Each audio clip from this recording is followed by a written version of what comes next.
Adsa ga sgaradh na matin is Jack tan chomer. I chiatrút a bhuaich Jack sé fuach an liepi tuibh bhéinige. An uair sin chur céine na bhar tachart an éige roie. Roinna cúpa coffee agus gala bheith amach na garach, agus chuala Vicky fan agóda sa géachir a grachan robrach is séicaga. Chuirstí cine lá bóiach a bhain. As tríga smúnechuch, chuirstí an chicaige. Thu Jack trúg ag bord a kitchen, a ta bheith cúlainn big a láin a chos leis an éidirbil gadal. Thuirs Vicky can roiir cloinsin Jack agus a bhain a garacamit an éige roie.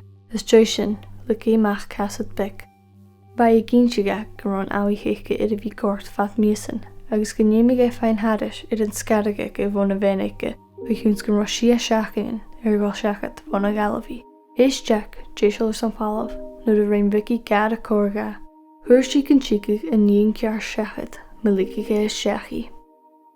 Híal Jack can tuige a bheith coid go má lám. Ba bhéinige is séú an dorasí le boxa sna láin éige. Uinige in sinné maithe, is dréibe an úniu, thuirstí gné. Galahí amach agus héis Jack san seomar followers san Jack, mus do galahí amach as a dé.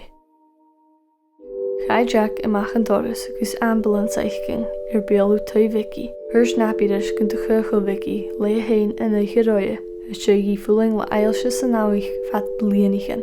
Chuir Jack na napian úrige a bheith tíide chu riction, as sa thuú Vicky na chos, is an idirbalike haas de dul. Chai Jack chuna farc le cú Vicky, a bhíos inis a cosach le céim lach scas altgalars na canabhanike. Chuna céim bénike leis an duine agus an tseilchaiche. Chudaí jólasóda mar Sean, Alfie, Caden agus Chloe. Gainigí ga Jack an roi hast gon chéile. Thuirste an rá. Chosig ar fallabh as sé mar sin leimhre. Thug Jack cú Vicky a bheith nis is strì le bhí cosach astar gorit. Ba a chu háast an san láhannig Jack at sa chosig gachi le solas na mílinin a jarsig fa astar a tín na bhela bhór. Chuir Jack an cúisií sin lépi agus thuirste éichi bheith, at sa gai fuim gúna gé tuibh mu in na ngeige. Chai Jack amach an stráis gus regiment tanka éiching dó seachad an tuige. Ba helicopterin os a cún is siú go fiachan na náfit a bheith tín na saisk.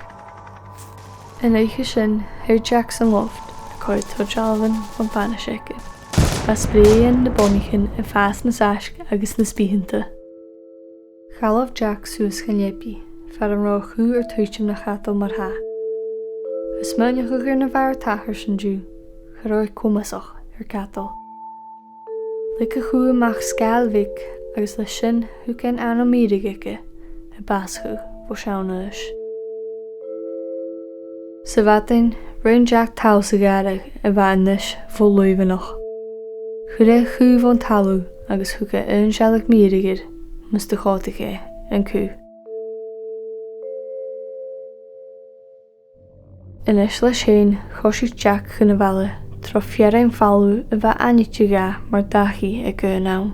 Tá tóchtaigin na balla agus sár structuran.